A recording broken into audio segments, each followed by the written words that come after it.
шаурма жеп атам деп биякта болсо прачка отурат, алла шаурма жеп атат, бир аздан кийин ыйлап баштаса болобу. Өзүнөн жашагып эле эме жанымда адамдар отурат, чочуп кеттим да. Эмне болуп депчи, неудобно болуп. Эмне болду десем, кызым тыштап кетти деп туруп анан мен күлө албайм же аны поддержка кылыш керек да. Анан кийин туруп эмне болду десем, ушундай башка бирөөгө кетип калды, анан аяк буяк дейт. Анан кийин мен подбодривать этишим, сен өзүңдөн күнөөлөш керексиң, анткени ал жакшыраак вариант тандады. Сен достойный убакыт бөлгөн эмессиң, достойный внимание берген эмессиң, аракет кылган эмессиң отношения деп. Кааласаң, если чындап эле кааласаң, Анджелина Джолини чыга алсаң болот деген сөзчү. Модель любойду чаба алсаң болот. Просто аракет кыл, саморазвитие кыл, бизнес кыл деп. Ушинтип мен айтып берип атам, духтан берип атам. Анан бир аздан ал духка ага дух берип атам, мен өзүм дух алып кетип атпаймынбы. Анан туруп шаурма жеп турам, чөнтөктө почти акча жок. Эки досто отурам, Оштун Араванскийде. Анан туруп дуга айтып атам да, эмнеге мен өзүм ошоңго ишенбейм деп атам да. Телефонду күйгүздүм да ошол жерден. Камераны тартып туруп, жигиттер, ничего в жизни невозможного нет дедим да. Допустим, любой адам мен азыр мына шаурма жеп атам дедим да. Ламбаларыма ишенбейт депчи. Бирок мен докажу депчи. Мен бизнесим ал убакта деле почти жок болчу, мындай айтканда. Айленттин сезону бүтүп калган. Но невозможно нерсе жок, если захотеть. Бар нерсе болот, возможно деп туруп, анан айтып туруп, видеону ойланып кетсин деп туруп, редактировать этпей эле туруп, Инстаграмга киргизип жатам, анда подписчиктерим бар болчу. Өзүм ишенген эмесмин, чын айтайын. Бирок бир нерсе берде прием колдондум. Мен уже элге айтып койгондон кийин эффект публичного обязательства деген бар. Мени көрүп жүргөн авторитетный адамдар бар, эл бар, журт бар. Ошо айтып койгондон кийин мен ага аракет кылыш керек болду да. Шаг за шагом кыла бердим аракет. Азыр 1,5 жыл болот ошо айткандан бери, уже как никогда жакындадым. Кудайга шүгүр. Ошол айткан сөзүм мен түрттү да.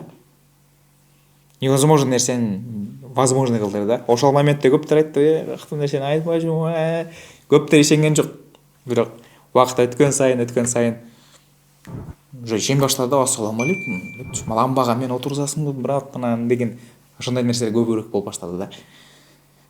Бул жерде теманы айтып бергим келип атат. Если жигиттер эффект публичного обязательства колдонсоңор, обязательно Инстаграм болбош керек. Болуш керек, шарт деген жокмун. Авторитетный адамыңар бар силер үчүн. Атаңа барып айтасыңбы, байкеңе барып айтасыңбы, бир тууган бизнесмениң бар, ошого барып айтасыңбы, же бир күчтүү бир бизнесменди көрүп жүрөсүң, Инстаграмга жазып кой, мен ушуну каалап атам, ушундай целге жетким келип атат, бирок азыр моундай состояниядамын. Монча күндө ушуга жетем. Ал окубашы деле мүмкүн Инстаграм. Мындай сага ответ бербеши мүмкүн, бирок сен жазып бер. Так, бир жума өттү, монча сом таптым. Бир жума өттү, бул нерсени кылдым. Бир ай өттү, мондай жакка жеттим деп, анан кийин бир күнү келип туруп сен көтөрүлгөндө анан карайт да, көтөрүлүп баштаганда ничего себе, могу ушундан баштап көтөрүлүп келатабы депчи. Кана депчи. Анан ошондо эффект публичного обязательства деген өтө жакшы прием бар. Мен айтып койгом, эртең менен турам деп туруп, турасың. Мен бизнес кылам дегем, мен кылыш керекмин деп жата бербейсиң да. Ошону колдонуш керек. Менин эффект третьего лица колдонгонум бул Инстаграмдагы подписчиктерим эл көрүп атат. Мен агаларга өзүм үчүн эле эмес, алар үчүн да уже бир надежда болуп калдым да. Мен Lamborghini алсам, жөнөкөй эле бала шаурма жеп атат, жолдун баарын көрсөтүп келип туруп ламба алды. Мен деле айылда жатып берип, обязательно Россияга кетиш керекмин, же там мал багыш керекмин, же бир эле рамка жок экен, любой нерсе кылсам болот экен, Кыргызстанда болсо деле деп туруп бир мындай надежда болсун деп. Бул надежда катары уже кылгым келип атат да. Вот. Ошон үчүн колдонгула, бул жакшы прием. Ийгилик. Ага деле жазсам болот негизи Инстаграмга, мен окуп турам. Ответ кылып алсам да окуп турам, бүт отчётту жазып кете бер. Анан YouTube'га, конечно, каттал мен буякта көбүрөөк мындай подробныйраак нерселерди айтып берип атам да. Инстаграмда көп нерсени айтып бере албайсың да.